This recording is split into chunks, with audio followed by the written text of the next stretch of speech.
Welcome to the latest episode of News This Week. We've got all the top stories and developments of the week, so sit back, relax, and get ready for a dose of current events. Don't forget to like, share, and subscribe for more updates and insights. Joe Biden gave a speech in Warsaw ahead of the one-year anniversary of Russia's invasion of Ukraine. The American president called on the West to continue supporting Ukraine, and tore into Vladimir Putin for committing atrocities in the war. A day earlier Mr. Biden visited Kyiv. He pledged more military aid, including radars and anti-armour systems, but not the fighter jets that Ukraine has asked for. Air raid sirens accompanied his walkabout with Volodymyr Zelensky, though no missiles fell on the city. The Russians were told in advance that Mr. Biden would be in Kyiv. On the day Mr. Biden was in Warsaw, Vladimir Putin gave a rambling speech that predictably blamed the West for Russia's aggression. He also suspended Russia's participation in the New START nuclear arms control agreement, the last remaining nuclear treaty with America, which Mr. Putin had pressed America to renew in 2020. Mr. Putin's war has killed tens of thousands of civilians and Ukrainian and Russian troops. More than 8 million refugees have fled Ukraine. Wang Yi, China's top diplomat, wrapped up an 8-day tour of Europe with a stop in Moscow. Mr. Wang said China wanted to be part of peace efforts in Ukraine. But he spent much of his time criticizing America.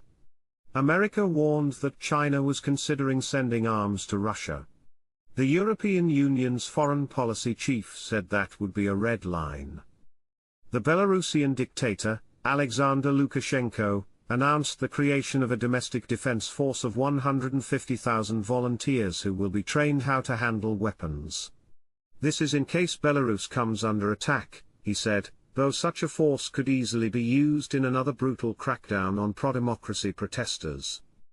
Russia has been trying to gather information that would enable it to sabotage Dutch energy infrastructure in the North Sea, according to MIVD, the military intelligence agency of the Netherlands.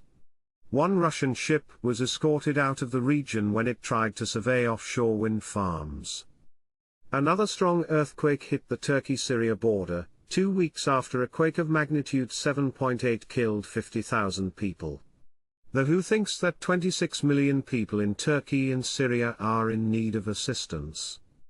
The most senior transport official in Spain and the head of the state rail company both resigned, after €258 million, $275 million, was spent on designing new commuter trains that could not fit through tunnels in the country's north. One regional leader described it as an unspeakable botch. Britain's health service braced for more industrial action as junior doctors voted to strike. Nurses were due to strike again at the beginning of March, but have put this on hold amid talks with the government. In December, nurses walked out for the first time in over 100 years, joining other unionized workers, as high inflation erodes pay. Public opinion is split on the strikes, but a majority of people think the government's handling of them has been poor. A police detective who has investigated attacks by militant nationalists in Northern Ireland was shot and wounded. He is the first police officer to be targeted in a number of years. Suspicion fell on the new IRA, a small dissident group, for the attack.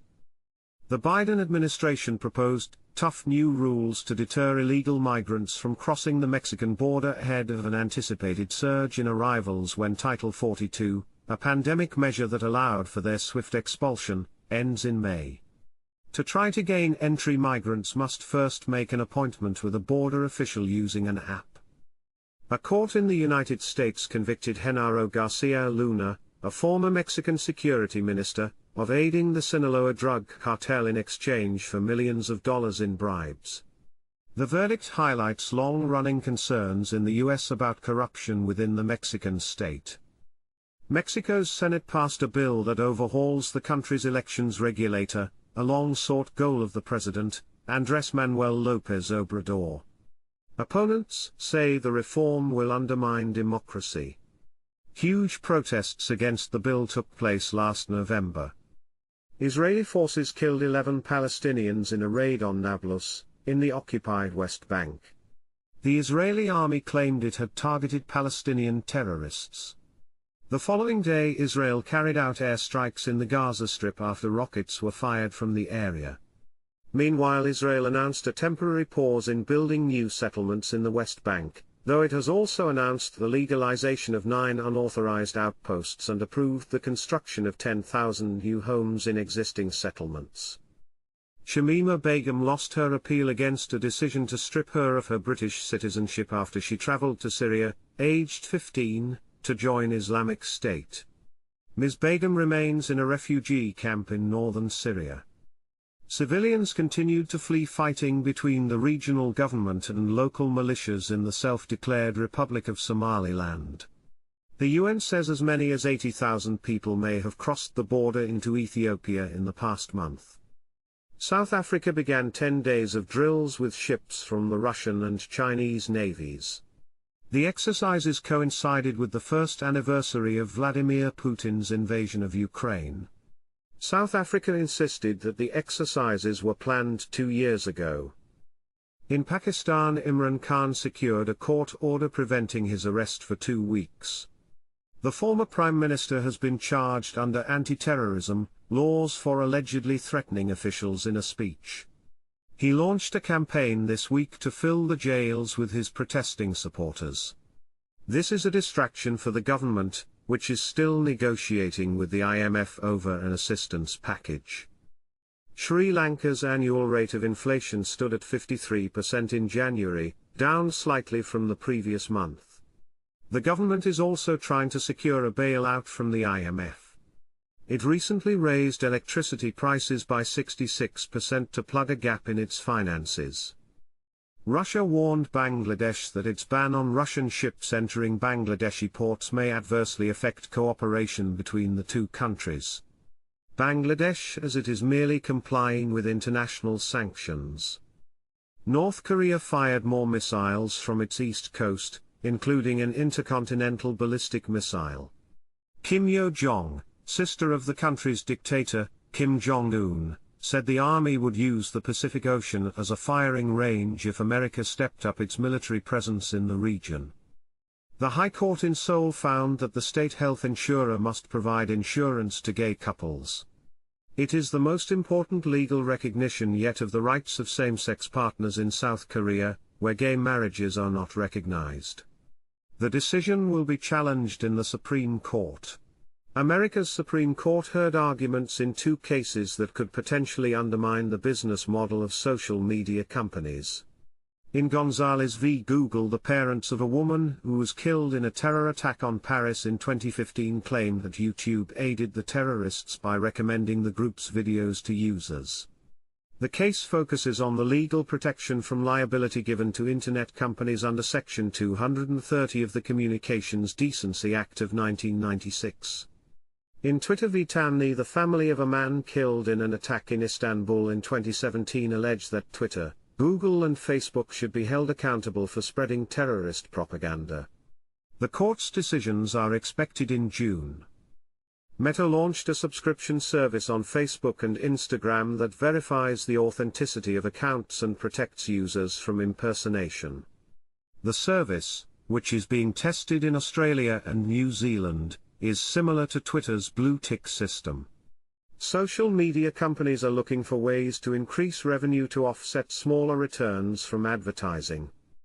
The disappearance in China of the head of a bank that has invested heavily in the country's big tech firms sent a chill across the industry and the business elite.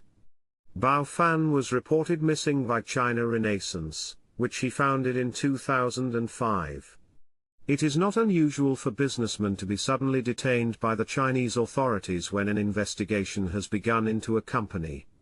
Officials have so far kept tight-lipped about Mr. Bao's whereabouts. The Bank of Israel lifted its main interest rate by 0.5 percentage point, to 4.25%. It was the 8th consecutive rise, prompting a rebuke from Israel's foreign minister, who called on the government to put a stop to the increases. Benjamin Netanyahu, the Prime Minister, said he had no intention of messing with the central bank's independence. Switzerland's financial regulator is reportedly investigating the chairman of Credit Suisse for potentially misleading markets when he said that a run of huge client outflows at the bank had stopped. A subsequent earnings report showed that the outflows had continued. News of the investigation sent Credit Suisse's share price to a new low. The benchmark price for natural gas futures in Europe fell below €50, $53, a megawatt-hour for the first time in 18 months. A mild winter and the switch to liquefied natural gas imports have helped offset the shock from Russia withholding its supplies. Storage levels remain high. However, prices could shoot up if power companies turn back to gas to fire their plants, and away from the current cheaper alternatives, such as coal. The price of permits on the EU's carbon trading market hit €100, $107, a ton for the first time. The price of the permits, which allow companies to emit pollutants, subject to a cap, has risen by a fifth this year. Traders are betting that cheaper natural gas and a resilient economy will lead to higher industrial output. HSBC reported solid quarterly earnings. Pre-tax profit soared as higher interest rates helped push up revenues. The bank increased its shareholder dividend, which may help it fend off a demand by Ping An, a Chinese insurer and its biggest investor, to hive off its Asian business. That business accounted for 78% of HSBC's profit last year. Revenue and profit rose sharply in 2022 at Stellantis, which saw global sales of its electric models rise by 41%. Like others in the industry, the maker of Fiat Chrysler and Peugeot cars benefited from higher retail prices for its vehicles. It thinks those prices will now level off. Tesla is busily discounting prices for its cars to shore up demand. Lower forecasts of annual revenue from Walmart and Home Depot unsettled stock markets. Walmart reported strong sales in its latest quarter as shoppers, including higher-income families, looked for cheaper food options. But non-food goods, such as toys and homeware, struggled. The company warned that economic uncertainties would affect consumer behavior later in the year. Home Depot told a similar tale, but added that customers are warier of paying the higher prices that sustained its business amid soaring inflation. The results of a 6-month trial in Britain that tested the viability of a 4-day working week showed that employers and staff were happy with it. Most firms in the trial said they would continue working 4 days. Researchers from the University of Cambridge helped conduct the study. They found that 71% of workers reported lower levels of burnout, sick days were reduced by 65% and generated revenue barely changed. Company meetings, which seemed to exist merely to fill out a 5-day week, were cut short or ditched completely. That's all for this week's episode of News This Week. We hope you found it informative and engaging. Thank you for tuning in, and we'll be back next week with more of the latest and most important news from around the globe. In the meantime, don't forget to check out our website and social media pages for more updates and insights. And don't forget to like, share, and subscribe to our channel News Around World for more updates and insights on the latest news from around the globe. See you next week for another episode.